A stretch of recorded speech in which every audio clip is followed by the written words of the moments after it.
Hi friends, Assalamu alaikum wa rahmatullahi wa barakatuhu. RNBF TV channel ஊடாக மற்றொரு பதிவில் உங்கள் அனைவரையும் சந்திப்பதில் பெரும் மகிழ்ச்சி அடைகின்றேன். இன்றைய தினம் குறிப்பாக எமது வீடுகளில் மின்சார பட்டியலை காணுகின்ற போது அதிகமானவர்கள் வியப்படைகின்ற ஒரு சம்பவம் செய்தி நாம் எல்லோரும் அறிந்த விடயம். இதற்கான காரணம் என்னவென்று பார்க்கின்ற போது குறிப்பாக எமது வீடுகளில் பயன்படுத்தக்கூடிய மின் உபகரணங்களில் ஒன்றான குளிர்சாதன பெட்டி இதற்காக அதிகமாக மின் பாவனை செலவாகின்ற போது இந்த குளிர்சாதன பெட்டி சரியாக இயங்குகின்றதா என்பதை நாம் ஒவ்வொருத்தரும் கட்டாயம் விளங்கியிருக்க வேண்டிய அவசியம் எங்கள் மத்தியில் தேவைப்படுகிறது. இந்த காலகட்டத்தில் அந்த குளிர்சாதன பெட்டி தானியக்கி என்று சொல்லக்கூடிய ஆட்டோமேட்டிக் சுவிட்ச் பழுதடைகின்ற போது அந்த குளிர்சாதன பெட்டி தானாகவே ஆஃப் ஆகி ஓன் ஆகாத நிலைமை காணப்படுவதனால் அதற்கு விரயமாகின்ற மின்சாரம் அதிகமாக செல்வதனால் இந்த குளிர்சாதன பெட்டியை பயன்படுத்துகின்ற ஒவ்வொரு வீடுகளிலும் அதிகமான மின்சார பட்டியலுடைய கட்டணம் அதிகரித்து காணப்படும் என்பதை நாம் எல்லோரும் விளங்கியிருக்க வேண்டிய ஒரு விஷயம். குறிப்பாக அந்த குளிர்சாதன பெட்டிக்கு பயன்படுத்துகின்ற இந்த ஆட்டோமேட்டிக் சுவிட்ச் இதற்கு சொல்லுவது தெர்மோஸ்டாட் என்று சொல்லி, இந்த தெர்மோஸ்டாட் சுவிட்ச் பழுதடைகின்ற காரணத்தினால் எமது குளிர்சாதன பெட்டி தானாகவே ஆஃப் ஆகி ஓனாகாத ஒரு நிலை காணப்படுவதனால் கண்டினியூவாக தொடர்ச்சியாக குளிர்சாதன பெட்டியினுடைய ப்ளக் டாப் ஓன் பண்ணி இருக்கின்ற போது அந்த குளிர்சாதன பெட்டி அதாவது ஃப்ரிட்ஜ் தொடர்ச்சியாக இயங்கிக் கொண்டிருப்பதன் காரணமாக எமது வீட்டினுடைய மின் பாவனை அதிகரித்து செல்கின்ற போது இங்கே மின் பட்டியலுடைய தொகையும் அதிகரித்து வருகின்றது. இதில் நாம் பார்க்கின்ற போது இந்த தெர்மோஸ்டாட் சுவிட்ச் எங்கெங்கெல்லாம் ஃப்ரிட்ஜ் பயன்படுத்தப்படுகிறதோ, குளிர்சாதன பெட்டி ரீஃப்ரிஜிரேட்டர் பயன்படுத்தப்படுகிறதோ அதற்கு கட்டாயம் இந்த தெர்மோஸ்டாட் சுவிட்ச் மிக மிக அவசியமான ஒன்று. இந்த ஃப்ரிட்ஜை பொறுத்த வரைக்கும் ஒன்று ஃப்ரீசராக இருக்கலாம், அல்லது பொட்டல் கூலராக இருக்கலாம், அல்லது டீப் ஃப்ரீசர்னு சொல்லுவார்கள் அதுவாக இருக்கலாம், அல்லது எமது வீடுகளில் பாவிக்கின்ற சிறிய பெரிய எந்த வகையான ஃப்ரிட்ஜாக இருந்தாலும் பொதுவாக இவை எல்லாவற்றுக்கும் இந்த ஆட்டோமேட்டிக் சுவிட்ச் என்று சொல்லுகின்ற இந்த தெர்மோஸ்டாட் கட்டாயம் எல்லா ஃப்ரிட்ஜுக்கும் பொருத்தப்பட்டிருக்கும். இதனுடைய தொழில்பாடு என்னவென்றால், இது ஃப்ரிட்ஜிலே வருகின்ற கூல் மூலமாக இது ஒரு நிலையை மாற்றமடைய செய்து இங்கே போகின்ற மின்சாரத்தை அது துண்டிப்படைய செய்து கம்ப்ரஸருக்கு செல்லுகின்ற கரண்டை பவரை ஆஃப் செய்கிறது. அந்த கம்ப்ரஸருக்கு செல்லுகின்ற பவர் சாதாரணமாக ப்ளக் பாயிண்டிலிருந்து வருகின்ற போது நியூட்ரல் பேஸ் என்று 2 பகுதியாக வரும். அங்கே நியூட்ரல் பகுதி ரிலே பகுதிகளுக்கு போகும். அதே போல் இது ஃப்ரிட்ஜுகளுக்கு பயன்படுத்தப்படுகின்ற ஓவர்லோட், இந்த ஓவர்லோட் பகுதிக்கு தான் அந்த கரண்ட் பகுதி செல்லும். இந்த ஓவர்லோட்டில் பல விதம் இருக்கிறது. ரவுண்ட் டைப் இருக்கிறது, இதே போல் எலக்ட்ரானிக் புதுசாக வந்த மாடல், இப்படியான பல டைப்புகள் இருக்கிறது. இந்த ஓவர்லோடுக்கு போகின்ற கரண்டை இந்த தெர்மோஸ்டாட் வழியாக துண்டிப்பதன் மூலமாகத்தான் எமது குளிர்சாதன பெட்டியை ஆட்டோமேட்டிக்காக ஆஃப் அடையவும் ஆட்டோமேட்டிக்காக ஆன் பண்ணவும் இந்த தெர்மோஸ்டாட் செய்கின்ற ஒரு வேலையாகும். இந்த தெர்மோஸ்டாட்லே பலவிதமான அமைப்புகள் இருக்கிறது. இதிலே நொப் இருக்கிறது. இங்கே நாம் தேவையான அளவுக்கு நாங்கள் எங்களை தேவைக்கு ஏற்ற மாதிரி நாங்கள் வைத்துக்கொள்ளலாம். அதற்காகத்தான் இங்கே நொப் இங்கே காணப்படுகிறது. இந்த நொப்பை பயன்படுத்தி எங்களுக்கு தேவைக்கு ஏற்ற மாதிரி நாங்கள் அட்ஜஸ்ட் பண்ணி கொள்ளேனும். அந்த அளவுக்கு இந்த தெர்மோஸ்டாட் இதிலே பலவிதம் இருக்கிறது. சாதாரணமாக நோ ஃப்ரஸ்ட் ஃப்ரிட்ஜாக இருக்கலாம், அல்லது டீஃப்ரஸ்டாக இருக்கலாம், அல்லது ஃப்ரீசராக இருக்கலாம். ஒவ்வொரு ஃப்ரிட்ஜை பொறுத்த வரைக்கும் ஒவ்வொரு விதத்திலே இந்த தெர்மோஸ்டாட் காணப்படும். இது சாதாரணமாக டபுள் டோர் ஃப்ரிட்ஜுக்கு வரக்கூடிய ஒரு தெர்மோஸ்டாட் தான் இது. இதை நான் காட்டுறேன். அதே மாதிரி இன்னொரு தெர்மோஸ்டாட் டைப் இருக்கிறது. இதுவும் ஒரு வகையான தெர்மோஸ்டாட். இதில் அட்ஜஸ்ட்மெண்ட்டும் இருக்குது. அதே போல் பொதுவாக இதிலே பார்க்க போனால் 4 பின் இருக்குது. 3 பின், ஒன்று ஏற்றுக்கு வரக்கூடியது, அதோடு சேர்த்து 4. இந்த பின்னில் அதாவது சப்ளை ஒரு பகுதியாக மற்ற பகுதியாக செல்வதன் மூலமாக இந்த ஓவர்லோடுக்கு கரண்ட் பகுதி சென்று இந்த ஃப்ரிட்ஜை ஆட்டோமேட்டிக்காக தானாகவே ஆஃப் அடைய செய்கிறது. அதுதான் இந்த தெர்மோஸ்டாட் செய்கிற வேலை. இந்த தெர்மோஸ்டாட் பழுதடைகின்ற போது தான் எமது வீடுகளில் குளிர்சாதன பெட்டி ஆட்டோமேட்டிக்காக ஆஃப் ஆகாமல் கண்டினியூவாக வேலை செய்கிறதுனால இந்த எங்களோட கரண்ட் பில் அதிகரித்து வருவதை நாங்கள் காணக்கூடியதாக இருக்கும். நாங்கள் கட்டாயம் எல்லோரும் இந்த ஃப்ரிட்ஜை பாவிக்கிற நாங்கள் அந்த தெர்மோஸ்டேட் சரியாக இருக்குதா பிள்ளையாக இருக்குதான்னு கட்டாயம் பார்க்கணும். எங்கே இந்த தெர்மோஸ்டேட் பழுதோ நாங்கள் உடனே வேறு ஒரு தெர்மோஸ்டேட் மாற்றுவதன் மூலமாக எங்களோட மின் பாவனையை குறைக்கக்கூடிய ஒரு சந்தர்ப்பம் அங்கே இருக்குது. அப்போ தெர்மோஸ்டேட்டில் பல விதம் இருக்கிறது. இது நாங்கள் சிம்பிளான வேலை. இதில் நொப் இருக்குது லேசாக. பொதுவாக டபுள் டோர் ஃப்ரிட்ஜை பொறுத்த வரைக்கும் அநேகமாக கீழ் கேபினுக்குள்ளே, அதாவது ரீஃப்ரிஜிரேட்டர் பகுதிக்குள்ளே தான் அதிகமாக தெர்மோஸ்டாட் இருக்கும். அதே போல் நோ ஃப்ரெஷ் ஃப்ரிட்ஜாக இருந்தால் அதே மேல் கேபின், அதாவது ஃப்ரீசர் பகுதியில் தான் அதிகமாக தெர்மோஸ்டாட் பொருத்தப்பட்டிருக்கும். இதை நாங்கள் கவனத்தில் வச்சு கட்டாயம் இந்த தெர்மோஸ்டாட் இப்போ ஃப்ரிட்ஜ் எங்களுக்கு ஆட்டோமேட்டிக்காக தானாகவே ஆஃப் ஆகி ஓன் ஆகலைன்ற ஒரு பிரச்சனை வரும் என்று இருந்தால் கட்டாயம் எங்களோட மின் பாவனை அதிகரிக்கும். அதே நேரம் நாம் இந்த தெர்மோஸ்டாட்டை சிம்பிளாக நாங்களே மாற்றிடலாம், கடைகளில் வாங்கக்கூடியதாக இருக்கும். அதே போல் இந்த டைமர் ஊடாகவும் சில ஃபங்க்ஷன்கள் நடக்கும். ஆனால் அந்த டைமர் ஊடாக அதிகமாக நோ ஃப்ரெஷ் ஃப்ரிட்ஜுக்கு தான் இந்த மாதிரியான டைமர் பொருத்தப்பட்டிருக்கும். இது ஒரு தனியான ஒரு பகுதி. இது இன்னொரு சப்ஜெக்டாக வேறு ஒரு பகுதியாக நாங்கள் பார்ப்போம்.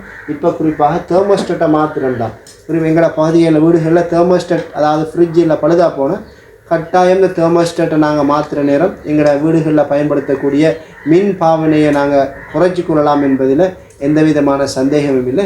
இப்போ நான் இந்த ஃப்ரிட்ஜ் எப்படி உங்களுக்கு தெர்மோஸ்டாட் பொருத்தப்பட்டிருக்கின்ற ஒரு ஃப்ரிட்ஜ் எப்படி ஆட்டோமேட்டிக்காக தானாக ஆஃப் ஆகிறது அதே போல் ஓன் ஆகிறதுன்றதை நான் ஒரு சாதாரணமாக எங்கள் ஒரு இடத்துல இருக்கின்ற எங்களோட வீடுகளில் இருக்கிற ஒரு ஃப்ரிட்ஜை வச்சு தான் உங்களுக்கு இந்த வீடியோவை நான் காட்ட போகிறேன். அது எந்த வகையான ஃப்ரிட்ஜாக இருந்தால் பெரிய ஃப்ரிட்ஜாக இருக்கலாம், சின்ன ஃப்ரிட்ஜாக இருக்கலாம், எல்லா ரெஃப்ரிஜிரேட்டர் ஃப்ரிட்ஜை பொறுத்த வரைக்கும் தெர்மோஸ்டாட் ஆட்டோமேட்டிக் சுவிட்ச் வராமல் எந்த ரெஃப்ரிஜிரேட்டரும் வராது. ஆகவே அந்த தெர்மோஸ்டாட் சுவிட்ச் பழுதடைகின்ற போது கம்ப்ரெஷர் கண்டினியூவாக வேலை செய்யும். எனவே நாங்கள் கம்ப்ரெஷர் அதாவது தெர்மோஸ்டாட் சரியாக இருக்கின்ற போது கம்ப்ரெஷர் ஆகி ஆஃப் ஆகக்கூடிய ஒரு நிலைமை காணப்படும். இதை நாங்கள் இடைக்கிடைக்க அவதானித்து கொள்வது மிகவும் பொருத்தமானது. இப்போ நான் உங்களுக்கு ஃப்ரிட்ஜ் ஒன்று எப்படி ஆஃப் ஆகி ஓன் ஆகுன்றதை நான் உங்களுக்கு ஒரு ஃப்ரிட்ஜுக்காக காட்டுறேன். இப்போ ஃப்ரிட்ஜினுடைய பவர் சப்ளை இங்கே கனெக்ஷன் பொருத்தப்பட்டு இங்கே சுவிட்ச் ஆன் பண்ணப்பட்டிருக்கிறது. இந்த பார்த்தா தெரியும், இந்த வயர் சப்ளை இருந்தால் போகுது. இப்போ இந்த ஃப்ரிட்ஜு வேலை செஞ்சு கொண்டிருந்த ஃப்ரிட்ஜு இப்போ நான் திருப்பி காட்டுறேன்.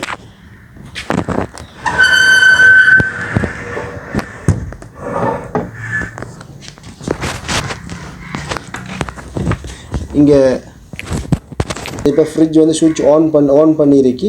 இப்போ கம்ப்ரெஷர் ஆஃப் நிலையில் இருக்குது. நாங்கள் எப்படி ஆஃப் ஆகியிருக்கிறத கண்டுகொள்கிறேன்னு சொன்னால் இதில் வந்து வேலை செய்கிற நேரம் ஒரு வைப்ரேட் ஒரு சத்தம் ஒன்று வரும். அந்த சத்தத்தை வச்சு நாங்கள் கண்டுகொள்ளலாம் இந்த ஃப்ரிட்ஜ் ஆஃப் ஆகி ஓன் ஆகுதுன்னு சொல்லி. அல்லது வேலை செய்கிற நேரம் ஒரு வைப்ரேட் ஒரு சத்தம் ஒன்று வரும். அந்த சத்தத்தை வச்சு நாங்கள் கண்டுகொள்ளலாம் இந்த ஃப்ரிட்ஜ் ஆஃப் ஆகி ஓன் ஆகுதுன்னு சொல்லி. அல்லது சத்தம் வராத போது எங்களுக்கு தெரியும் ஃப்ரிட்ஜ் ஆட்டோமேட்டிக்காக ஆஃப் ஆகியிருந்தால் அந்த கெபினில் எவாப்ரேட்டரில் எங்களுக்கு கூல் வராது. ஓன் ஆகியிருக்கிற நேரம் கூல் வர்றதை நாங்கள் பார்க்கக்கூடியதாக இருக்கும். அந்த வகையில் கண்டுகொள்ளலாம். இப்போ இந்த ஃப்ரிட்ஜ் வந்து ஆஃப் நிலையில் இருக்குது. ஆட்டோமேட்டிக்காக பவர் சப்ளை கொடுக்கப்பட்டிருந்தும் ஆன் பண்ணியிருந்தும் ஆட்டோமேட்டிக் சுவிட்ச் மூலமாக இந்த ஃப்ரிட்ஜ் ஆஃப் ஆகியிருக்குது. கொஞ்சம் பார்ப்போம் எப்படி திரும்ப ஆன் ஆகுன்னு பார்ப்போம். ரைட், இப்போ பார்த்தா தெரியும் உங்களுக்கு, சத்தத்தை கிட்ட பார்த்தா தெரியும் வைப்ரேட் ஆகி இந்த ஃப்ரிட்ஜ் வேலை செய்கிற சத்தம் உங்களுக்கு வீடியோவில் கேட்கும்னு நினைக்கிறேன். இப்போ ஆட்டோமேட்டிக்காக இந்த ஃப்ரிட்ஜ் ஆன் ஆகி வேலை செஞ்சு கொண்டு இருக்குது. தெர்மோஸ்டாட் சரியான முறையில் இருக்கிறதுனால, தெர்மோஸ்டாட் சரியான முறையில் ஃபங்க்ஷன் பண்ணுறதுனால இந்த ஃப்ரிட்ஜ் ஆட்டோமேட்டிக்காக தானாகவே ஆஃப் ஆகி இப்போ தானாக ஓன் ஆகிற ஒரு நிலைமை இங்கே காணப்படுது. இப்போ ரிட்டன் ஓன் ஆகி தெர்மோஸ்டாட் மூலமாக வேலை செய்கிற நேரம் நாங்கள் பார்க்கலாம். இதில் லேசான ஒரு ஈரழிப்பு தன்மை மாதிரி லைட்டான ஒரு கூல் இந்த பாருங்க, இந்த கூல் தன்மை மாதிரி லேசாக இருக்குது. அப்போ இது ஆஃப் ஆகி இப்போ ஆன் பண்ணி செக்ஷன் வழியாக கேஸ் சர்க்குலேஷன் நடந்து கொண்டிருக்குது. சரியான முறையில் வேலை செய்துன்றதை நாம் இங்கே கண்டுகொள்ளலாம். ரைட், அப்படியே வேலை செஞ்சுட்டு நேரம் பார்ப்போம் இது எப்படி ஆஃப் ஆகுதுன்னு சொல்லி. தானாகவே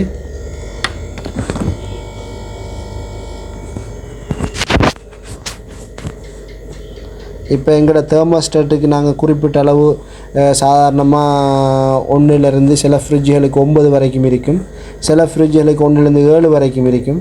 அப்போ ஒவ்வொரு ஃப்ரிட்ஜுக்கு ஏற்ற மாதிரி தெர்மோஸ்டாட் வித்தியாசப்படும். அதே நேரம் அதனுடைய அளவும் அந்த தெர்மோஸ்டாட்டில் இருக்கிற டேபும் நீளத்தில் வித்தியாசப்படும். அப்போ அதுக்கேற்ற மாதிரி நாங்கள் எந்த அளவுக்கு ஒவ்வொரு ஃப்ரிட்ஜுக்கு நாங்கள் வைக்கிறோமோ அந்த அளவை பொறுத்து அது ஆஃப் ஆகி ஆன் ஆகிற நேரமும் வித்தியாசப்படும். இப்போ நாம் ஏற்கனவே இந்த வீடியோவில் ஆட்டோமேட்டிக்காக ஆஃப் ஆகின ஒரு ஸ்டெப்பை நாங்கள் பார்த்தோம். ஆஃப் ஆகி திரும்ப ஆன் ஆகின ஸ்டெப்பை நாங்கள் பார்த்தோம். இப்போ இது வேலை செஞ்சுட்டு இருக்கிற இந்த கம்ப்ரெஷர் ஃப்ரிட்ஜ் ரைட். ஓகே, இப்போ உங்களுக்கு சத்தத்தை காணலை. இப்போ பார்த்தா தெரியும் உங்களுக்கு சத்தம் இல்லை. இப்போ தானே ஆட்டோமேட்டிக்காக இந்த கம்ப்ரெஷர் தெர்மோஸ்டேட் வழியாக இங்கே ஆஃப் பண்ணப்பட்டிருக்குது. இதை நாம் இந்த டப்பை கலட்டி போட்டு இதன் உள்ளுக்குள்ள இருக்கிற ரிலே ஓவர்லோட் மூலமாகவும் மீட்டரை வச்சும் செக் பண்ணி பார்க்கலாம். அப்படி இல்லாட்டி எங்களுக்கு விளங்கும் தானாகவே ஃப்ரிட்ஜ் ஆஃப் ஆகினா அந்த கம்ப்ரெஷரை சத்தம் இல்லை, வைப்ரேட் இல்லை, அப்போ கூல் வர்ற தன்மை இல்லை. அதனால் இந்த ஃப்ரிட்ஜு தெர்மோஸ்டேட் நல்லா வேலை செய்துன்றதை நாங்கள் இந்த வீடியோவின் மூலமாக கண்டுகொள்ளலாம். இப்போ இந்த வீடியோவில் நாங்கள் பார்த்த விஷயம் என்னென்னா, எந்த வீடுகளில் அதிகமாக கரண்ட் பில் கூட வருதோ அந்த வீடுகளில் குளிர்சாதன பெட்டி இருக்குமெண்டா கட்டாயம் நீங்கள் உங்களோட குளிர்சாதன பெட்டியில், அதாவது ஃப்ரிட்ஜில் இருக்கிற தெர்மோஸ்டேட்டை கட்டாயம் பாருங்கள். அந்த தெர்மோஸ்டேட் ஆட்டோமேட்டிக்காக ஆஃப் ஆகுதா ஆன் ஆகுதான்னு கவனித்து பாருங்கள். அந்த ஃப்ரிட்ஜு கிட்ட போய்ட்டு இருந்து கொஞ்ச நேரம் அவதானித்து பாருங்கள், ஆஃப் ஆகி ஆன் ஆகுதான்னு பாருங்கள். அப்படி ஆஃப் ஆகி ஆன் ஆகலைன்னு சொன்னால் அந்த தெர்மோஸ்டேட் பழுதடைஞ்சிக்கின்றதுன்னு அர்த்தம். அதன் மூலமாக ஃப்ரிட்ஜில் பொருத்தப்பட்டிருக்கின்ற கம்ப்ரெஷர் கண்டினியூவாக வேலை செஞ்சு உங்களுக்கு மின்சார பட்டியல் அதிகரித்து வர்றதுக்கு அது ஒரு காரணமாக இருக்கும். எனவே கட்டாயம் இதே மாதிரியான தெர்மோஸ்டேட், இந்த தெர்மோஸ்டேட்டை செக் பண்ணுறதுக்குரிய ஒரு வழி தான் இந்த மாதிரியான மல்டிமீட்டர் மூலமாகவும் செக் பண்ணலாம். இந்த மல்டிமீட்டரில் ஓம்ஸ் பகுதிக்கு நாங்கள் திருப்பி செலக்ட் பண்ணி வச்சுட்டு இப்போ நாங்கள் மல்டிமீட்டர் மூடாகவும் நாங்கள் செக் பண்ணி பார்க்கலாம். இந்த 2 பின்னையும் வச்சு இந்த 2 பின்னையும் கனெக்ட் பண்ணுற நேரம் மீட்டர் ரீடிங் காட்டும், எவ்வளவுக்கு ஓன் ஆகுதா ஆஃப் ஆகுதான்னு பழைய தெர்மோஸ்டேட்டை செக் பண்ணி பார்க்கலாம். அப்படி இல்லைண்டா ஏற்கனவே நான் ஒரு பதிவில் உங்களுக்கு காட்டியிருந்தேன் இந்த மாதிரியான டெஸ்ட் லேம்ப். இது மாதிரியான ஒரு டெஸ்ட் லேம்ப் ஏற்கனவே உங்களுக்கு ஒரு பதிவு ஒன்று காட்டியிருந்தேன். அந்த டெஸ்ட் லேம்பின் மூலமாகவும் நாங்கள் ப்ளக் பாயிண்ட்டை பவர் கனெக்ட் பண்ணிவிட்டு இதுக்கு பல்ப் ஒன்றை பொருத்திட்டு இது 2 பின்னை, இந்த 2 வயர தூண்களையும் நாங்கள் தெர்மோஸ்டேட்டில் இந்த மாதிரி டச் பண்ணுற நேரம் எங்களுக்கு இந்த பல்பு பிரகாசம் அடையக்கூடிய ஒரு காட்சியை நாங்கள் காணலாம். இப்படி நாங்கள் இந்த தெர்மோஸ்டேட்டை செக் பண்ணி கொள்ளலாம். இது சிம்பிள் வேலை, இது பெரிய ஒரு வேலையும் இல்லை, இதுக்கு ஒரு டெக்னீஷியன் வரணும்ன்ற ஒரு அவசியமும் இல்லை.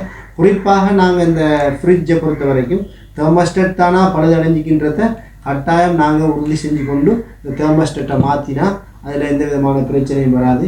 இந்த ஃப்ரிட்ஜ் சரியான முறையில் வேலை செய்யும் என்று தான் நான் நினைக்கிறேன். அப்போ உங்களோட வீடுகள்லேயும் காணப்படுகின்ற ஃப்ரிட்ஜ் ரெஃப்ரிஜிரேட்டருக்கு கட்டாயம் நீங்கள் தெர்மோஸ்டேட்டை கவனித்து பாருங்கள். இதுக்கு ஒரு டெக்னீஷியனை கூட்டி வந்து கால நேரத்தை வீணடிக்கிறத விட நீங்களாகவே இந்த வேலையை சிம்பிளாக செஞ்சு கொள்ளலாம்.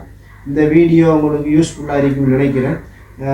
இது சம்பந்தமான இது போல் இன்னொரு பதிவோட மேலும் அதிகமான தகவல்களோட நான் உங்களை மற்றும் ஒரு பதிவோட இன்ஷால்லா சந்திக்கிறேன்.